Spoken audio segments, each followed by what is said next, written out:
Nous poursuivons notre après-midi, donc cette fois nous allons discuter santé mentale, l'importance notamment de la prévention. Et pour en discuter, nous accueillons Gaëlle Clergeon. Vous êtes responsable pôle gestion du risque et référente santé mentale à la CPAM de la Loire. Vous êtes accompagnée d'une psychologue. Je vous laisse vous présenter. Bonjour à toutes et à tous, je suis Cécile Fraisse et je suis psychologue conventionnée à Saint-Étienne. Voilà, je vous laisse la parole et puis je reviens dans 20 minutes pour les questions. Merci beaucoup. Merci. Mesdames et messieurs, bonjour à toutes et à tous.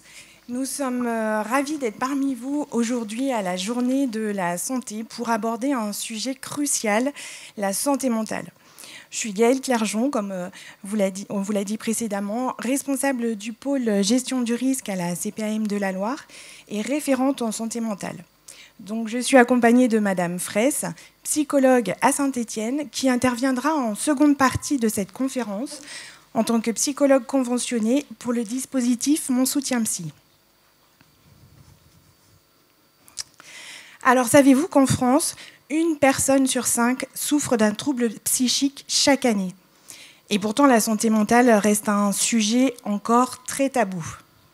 D'ailleurs, on ne pouvait imaginer mieux pour cette date de conférence sur le sujet de la santé mentale, puisqu'il s'agit aujourd'hui, 15 mars 2025, de la Journée nationale de la santé mentale positive. Alors, pendant cette conférence, je vais dans un premier temps vous donner quelques notions et données sur la santé mentale pour illustrer les défis actuels qu'elle peut représenter en France. On verra ensuite, dans un second temps, l'importance de ne pas rester seul et de ne pas laisser seul en cas de mal-être. On pourra ensuite faire un focus sur le dispositif Mon Soutien Psy et sur les formations premiers secours en santé mentale dans lesquelles l'assurance maladie est pleinement engagée. J'évoquerai enfin quelques conseils et astuces non exhaustifs pour que chacun prenne soin de sa santé mentale au quotidien avant de laisser la parole à Madame Fraisse. Alors, la santé mentale, qu'est-ce que c'est?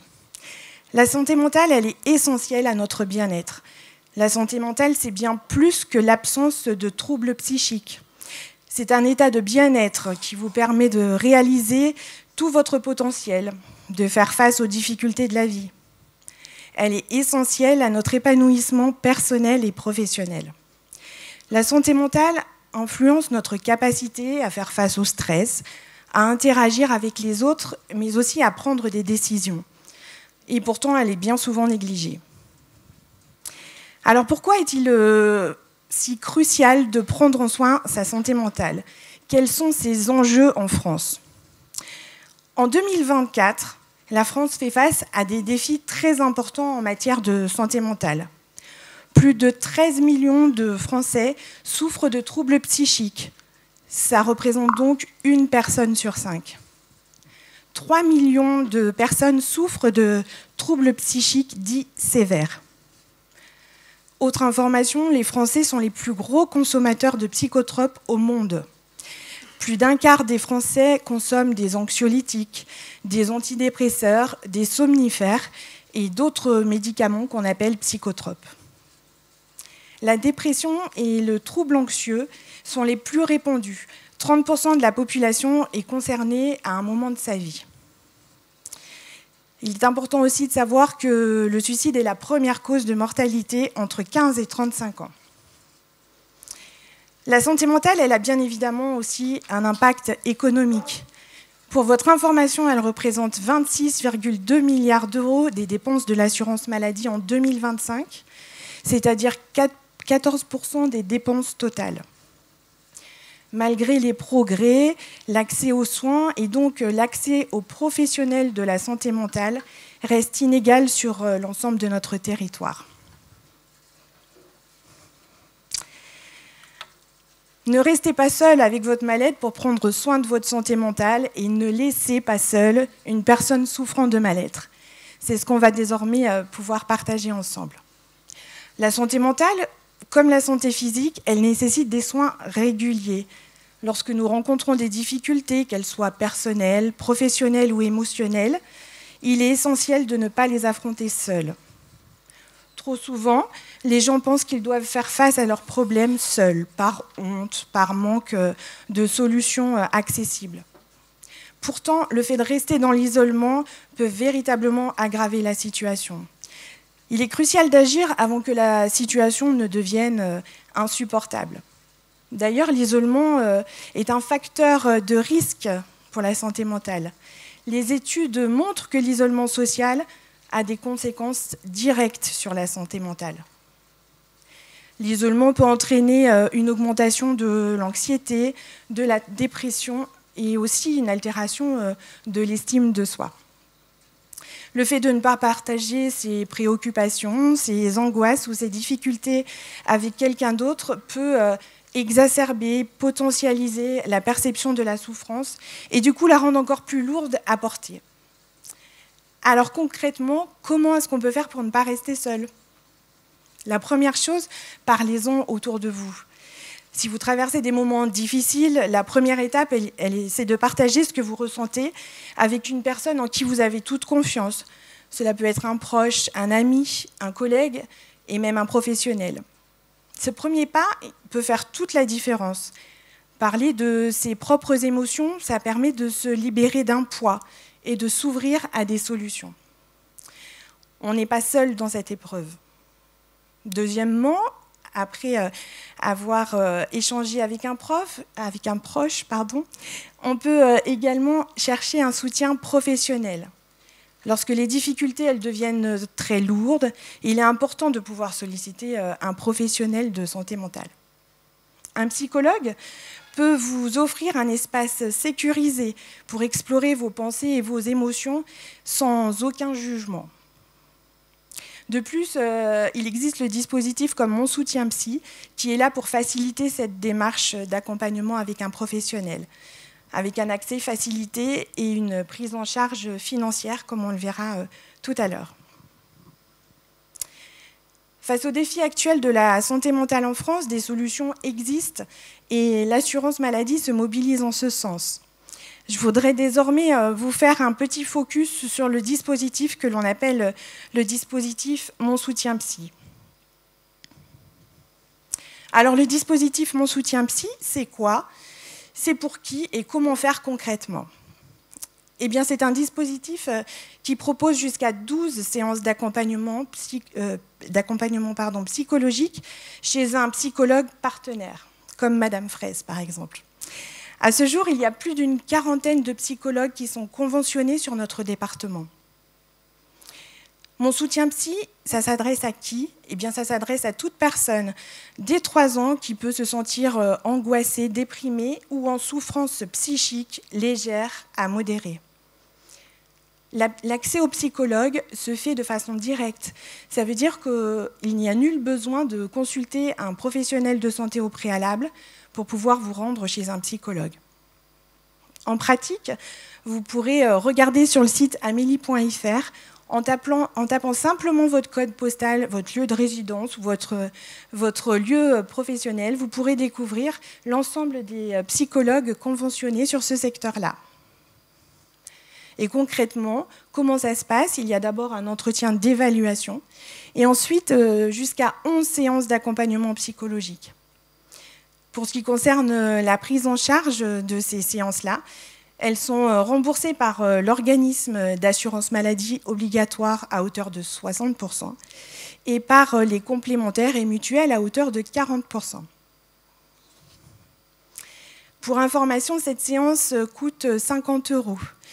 Je vous ai évoqué la prise en charge à 60% et 40%, mais dans certaines situations, il peut y avoir une prise en charge à 100%. C'est le cas pour les bénéficiaires de la C2S, c'est le cas pour les bénéficiaires de l'aide médicale d'État, les soins en lien avec une affection de longue durée. Ça peut être aussi le cas dans les soins liés avec une grossesse à partir du 6e mois de la grossesse et en ce qui concerne des soins pour un accident du travail, voire une maladie professionnelle. Ce dispositif, il est flexible. Je parle de flexibilité parce qu'en fait, les séances, elles peuvent se dérouler en présentiel, voire en téléconsultation. La seule séance qui ne peut se passer en téléconsultation est la première séance, puisqu'il s'agit de la séance de bilan de pré-accompagnement. Pour vous donner un ordre d'idée, une séance dure environ 45 minutes à 1 heure. Alors là, je vous ai présenté le dispositif Mon soutien psy, et pour ne pas rester seul. Mais il est également essentiel de ne pas laisser seule une personne en situation de mal-être. Je vais vous parler désormais du rôle de l'entourage dans une telle situation de mal-être. Et vous rappeler que si vous êtes témoin de difficultés mentales d'un proche, n'hésitez pas à lui tendre la main, écouter, soutenir et inciter à consulter si nécessaire. L'entourage joue véritablement un rôle clé. Parfois, il suffit d'une oreille attentive pour que la personne puisse se sentir plus forte et puisse aller consulter un professionnel. Alors, face à la méconnaissance de la population générale sur le sujet de la santé mentale, il est primordial de lutter contre la stigmatisation des troubles psychiques. En effet, cette stigmatisation s'avère être un frein très important dans l'accès aux soins, dans ce qu'on appelle aussi le rétablissement, mais aussi dans ce qui concerne l'inclusion sociale et l'inclusion professionnelle. Alors, au-delà de tendre la main et de soutenir une personne qui souffre de mal-être, vous pouvez aller encore plus loin et devenir secouriste en santé mentale. Je vais désormais vous faire un petit focus sur la formation qu'on appelle PSSM pour Premier Secours en Santé Mentale. Il existe en France une association à but non lucratif, PSSM France, qui dispense des formations de Premier Secours en Santé Mentale. Cette formation, elle dure 2 jours et elle permet de former des secouristes. À l'issue de ces 2 journées, les secouristes seront capables de mieux repérer les troubles en santé mentale, d'adopter un comportement adapté, d'informer sur les ressources existantes et disponibles, d'encourager à aller vers les professionnels adéquats et d'agir en cas de crise pour relayer au service le plus adapté. Vous le voyez sur la slide, il existe un moyen mnémotechnique dans la méthode relayée pendant cette formation. Aérer. Le A, ça veut dire approcher la personne, évaluer et assister. Le E pour écouter activement et sans jugement. Le R pour réconforter et informer. Le E pour encourager à aller vers des professionnels. Et le R pour renseigner sur les autres ressources disponibles. Alors ce programme de formation, il s'inspire de la formation au premier secours dit physique, avec une logique d'urgence différente. À l'issue de la formation, le secouriste en santé mentale pourra intervenir pour écouter, pour rassurer et pour accompagner la personne concernée vers le soin. Devenir secouriste en santé mentale s'inscrit donc dans une véritable démarche citoyenne. Et la CPAM de la Loire est engagée dans ces formations-là. Depuis 2022, 7 sessions de formation ont été financées. Et ces 7 sessions de formation ont permis à 79 Ligériens de devenir secouristes en santé mentale. Alors, afin de prendre soin de sa santé mentale, de ne pas rester seul et de ne pas laisser seul, nous avons évoqué le dispositif Mon soutien psy et les formations Premier secours en santé mentale pour laquelle la Caisse primaire d'assurance maladie de la Loire est pleinement engagée. Mais ces outils ne sont bien évidemment pas exhaustifs pour le bien-être mental de chacun d'entre nous. Et quelques autres astuces peuvent être bénéfiques à votre santé mentale. Des études scientifiques mettent en avant les bénéfices de l'activité physique sur la santé mentale. L'alimentation aussi jouerait un rôle, puisque notre alimentation ne nourrit pas uniquement notre corps, mais également notre cerveau. Une bonne alimentation favorise un meilleur équilibre psychique en apportant à notre cerveau tous les nutriments essentiels à son bon fonctionnement. Et je souhaiterais évoquer avec vous un dernier sujet. La santé mentale, elle n'est pas statique, elle fluctue, tout comme notre santé physique. Et il est possible de ressentir un état de bien-être ou de mal-être au fil des jours. Et à l'ère du numérique, je vous invite à découvrir une application qui peut être un véritable atout pour votre bien-être mental. Vous en voyez le logo sur la présentation. En effet, l'application Jardin Mental, c'est une application mobile qui est gratuite, qui a été développée par la fabrique du numérique des ministères sociaux en lien avec l'Agence régionale de la santé d'Île-de-France. Et cette application, elle vous permet de mieux vous connaître et de vous identifier et de pouvoir identifier ce qui peut influer sur votre santé psychique. Elle s'adresse aussi bien aux personnes qui sont suivies par un professionnel, mais à toute personne aussi qui peut s'interroger sur son état de santé mentale et qui souhaite apprendre à mieux se connaître.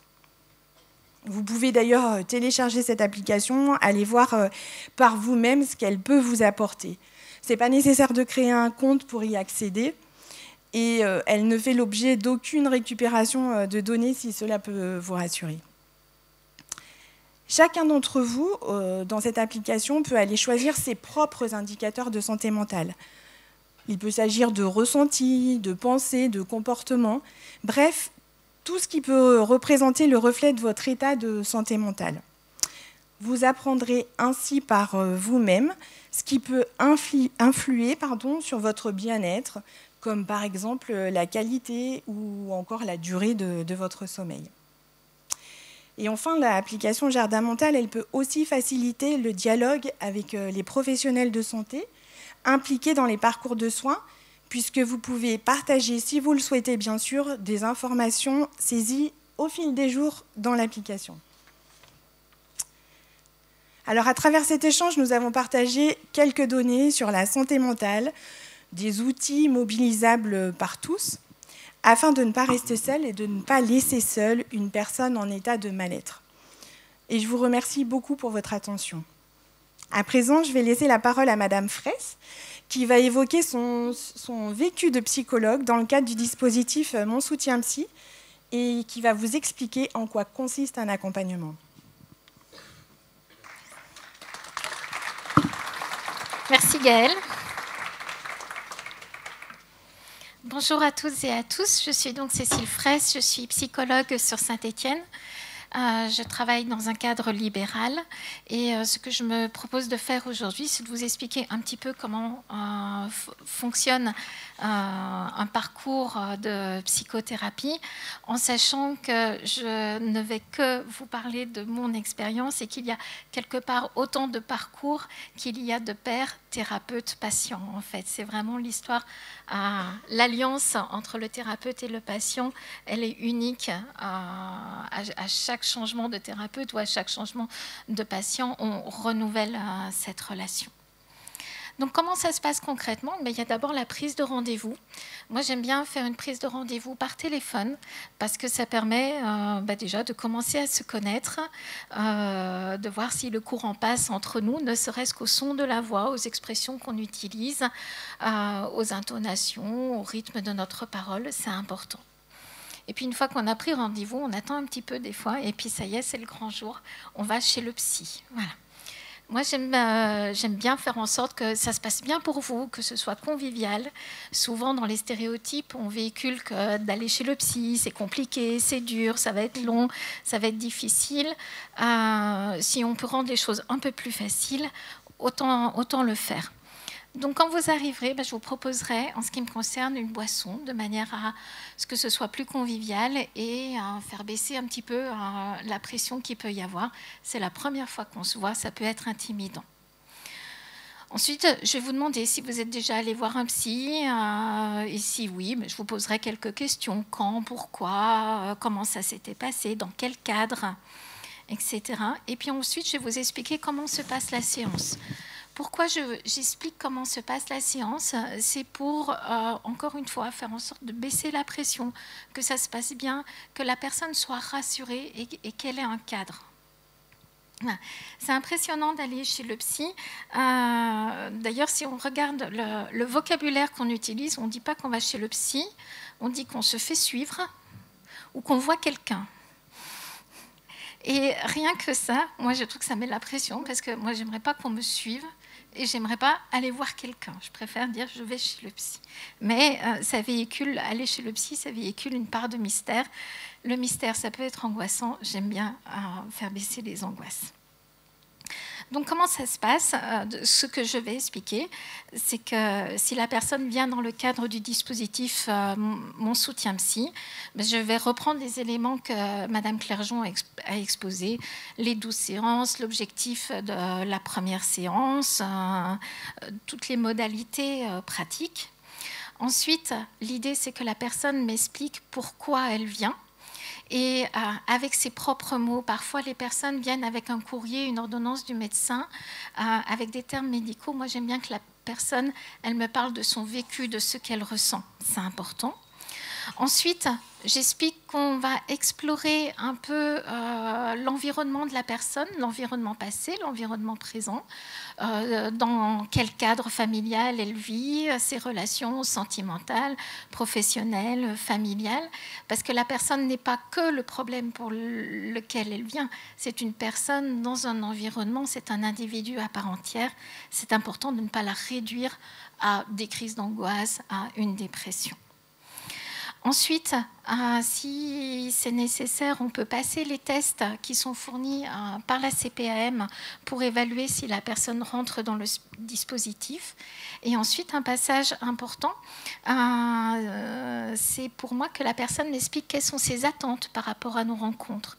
Parce que pour une même thématique, comme par exemple une personne qui viendra parce qu'elle fait des crises d'angoisse, certaines personnes voudront savoir pourquoi elles font des crises d'angoisse, certaines personnes voudront apaiser les crises d'angoisse, certaines personnes voudront accepter ces crises d'angoisse, et du coup, on ne va pas mener l'entretien ou les entretiens de la même manière en fonction que l'on recherche les causes ou bien alors que l'on cherche à accepter.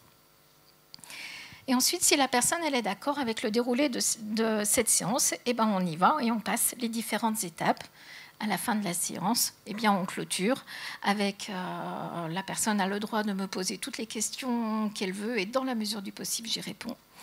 Voilà. Et puis on clôt vraiment la séance par le règlement, la feuille de soins qui va permettre à la personne d'être remboursée et la prise de rendez-vous. Et ensuite, les séances suivantes, de nouveau la boisson d'accueil pour toujours la convivialité. Vraiment, j'y tiens à ça. Là.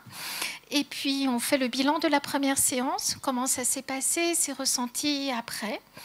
On voit aussi un petit peu ce qui s'est passé entre les deux séances. Et puis, on travaille vers la réalisation des attentes. Et encore, à la fin de la séance, moi, j'aime bien reposer les points clés de la séance pour que la personne, elle parte un peu avec des idées précises auxquelles elle pourra repenser d'ici la séance suivante. Effectivement, la première séance dans le cadre de mon soutien psy est obligatoirement en présentiel. C'est possible de faire en visioconsultation pour les séances suivantes. En ce qui me concerne, j'aime bien garder la visio pour les personnes qui sont vraiment loin, qui ont commencé leur suivi en présentiel et qui ont dû déménager pour ne pas interrompre le suivi, ou bien alors pour des personnes qui, pour des raisons de santé, ne peuvent pas se déplacer. Parce que par la convention qu'on signe à la CPAM, on a un quota et voilà, il faut veiller au respect de ce quota. J'espère avoir pu vous éclairer et nous restons à votre disposition si vous avez des questions. Merci. Merci. Alors, merci pour cette présentation. Oui. Merci Madame Fraisse pour votre témoignage. Pour ceux qui en sont d'accord, vous pouvez sortir vos téléphones et scanner le QR code qui s'affiche à l'écran. Vous aurez ainsi la possibilité de répondre à quelques questions. Je voudrais juste terminer cet échange par un petit message final. En fait, la santé mentale, c'est comme la santé physique, elle se cultive au quotidien. Prenons-en soin pour nous et pour les autres. Surtout, n'attendez pas d'être en difficulté pour agir. Vous avez le droit de demander de l'aide et des solutions existent pour ça. Prenez soin de votre santé mentale, c'est le meilleur investissement que vous pouvez faire pour vous-même, mais aussi pour tous ceux qui vous entourent. Merci à vous. Merci pour ce message très important, surtout en cette période un peu particulière. Est-ce qu'il y a des questions dans le public ? Bonjour. Je voulais demander à Madame Fraisse s'il y avait des psychologues conventionnés dans les collèges et lycées pour faire face au harcèlement scolaire et s'il y avait quelque chose de prévu, parce qu'il y a de plus en plus de TS d'enfants de plus en plus jeunes et je pense que c'est un véritable fléau. Voilà. Alors, je vais répondre avec beaucoup de précautions. En général, et je parle sous couvert de Madame Clergeon, je pense que les psychologues conventionnés sont des psychologues qui travaillent en libéral. Et donc, on n'intervient pas, ce ne sont pas des psychologues scolaires qui sont dans les collèges et les lycées. Je ne sais pas trop comment se passe. Moi, je ne reçois pas les mineurs, donc j'ai moins d'informations sur la prise en charge des troubles psychiques sur les mineurs. Mais ils doivent avoir accès aux psychologues scolaires et je pense que c'est un accès libre aussi. Alors effectivement, c'est des psychologues scolaires qui peuvent intervenir dans ce cadre-là. Et c'est dans le cadre de l'éducation nationale. Voilà. Madame, vous avez une question ? Oui. Bonjour, une question à Madame Fraisse. Du coup, les patients que vous avez aujourd'hui par rapport au dispositif Mon Psy, justement, c'est des gens qui viennent essentiellement sur orientation du généraliste ou est-ce que c'est un dispositif qui commence un peu à infuser un peu chez tout le monde et vous avez des gens qui viennent hors prescription ? Alors c'est une très bonne question. De plus en plus de personnes viennent hors prescription du médecin généraliste. Voilà. Au début, la prescription était obligatoire et maintenant l'accès est libre. Et ça commence à se savoir dans la population. Je rajoute juste quelque chose par rapport à ça. Effectivement, le dispositif, il a évolué depuis juin 2024. Auparavant, les séances pouvaient se faire sur adressage, comme on peut le dire, d'un médecin traitant ou d'un autre professionnel de santé. Désormais, c'est plus nécessaire et vous pouvez consulter directement un psychologue conventionné. Une question sur ce qu'on peut vivre mentalement. Comment est-ce qu'on fait la différence entre une déprime et une vraie dépression ? Ça va être l'intensité du mal-être et la durée du mal-être, principalement. Une déprime sera plus courte, moins intense, alors qu'une dépression va s'installer dans le temps. Et puis, il y aura d'autres retentissements sur l'alimentation, sur l'activité physique, sur les relations sociales au fil du temps. Merci. D'autres questions peut-être ? J'arrive.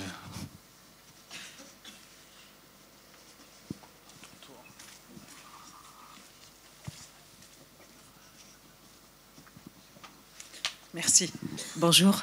Combien dure la séance chez le psy ?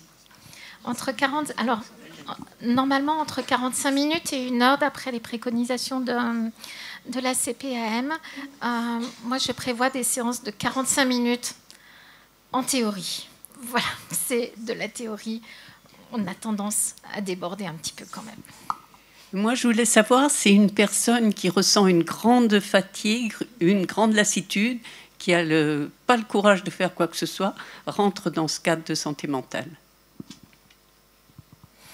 C'est une question très pertinente et un petit peu délicate parce que la très grande lassitude, la très grande fatigue, il faudra l'évaluer à partir des tests qui sont fournis par la CPAM dans le cadre de ce dispositif et en fonction des résultats au test et puis de l'entretien que l'on va faire avant de passer les tests et en fonction de l'entretien et du résultat au test dépendra de la possibilité ou non d'avoir un suivi dans le cadre de ce dispositif.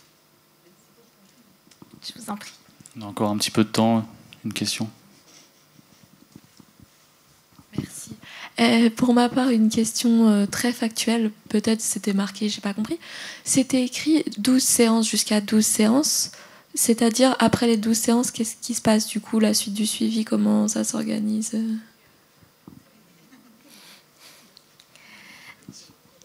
Alors, si au bout des 12 séances, c'est pas obligatoire, on ne fait pas obligatoirement 12 séances. Des fois, au bout de 4, 5, 7 séances, ça va mieux et on peut arrêter le suivi. Et certaines personnes préfèrent arrêter et avoir quelques séances de côté au cas où elles auraient un petit coup de mou et pouvoir revenir. Si au bout de 12 séances, c'est toujours pas très bien, on en discute ensemble et avec concertation avec votre médecin, vous pouvez avoir d'autres séances. Mais là, par contre, ça se fait avec concertation avec votre médecin. Et là, on aura besoin d'un document de votre médecin, en sachant qu'il y a quand même une limite de 12 séances par an. Alors, en fait, c'est jusqu'à 12 séances, c'est renouvelable. Si au bout de 12 séances, on estime qu'il y a besoin de faire quelques séances supplémentaires, mais ces séances supplémentaires ne doivent pas dépasser les 12 par an. Admettons qu'en 2024, vous ayez fait 6 séances. On fait 6 autres séances sur 2025. Là, on est à 12. Donc, mais on est à 6 sur 2025. Vous me suivez? Donc, on peut renouveler, mais on ne pourra pas en mettre 12 autres sur 2025. Ce sera 6 maximum pour faire 12 sur tout 2025. Je ne sais pas si j'ai été claire. Voilà. 12 séances par année civile, en fait, sont effectivement prises en charge. Et 12 séances peuvent, dans certaines conditions, être prises en charge sur l'année civile suivante. Merci beaucoup. On va devoir arrêter la conférence ici. Merci pour votre passage. On peut les applaudir. Merci.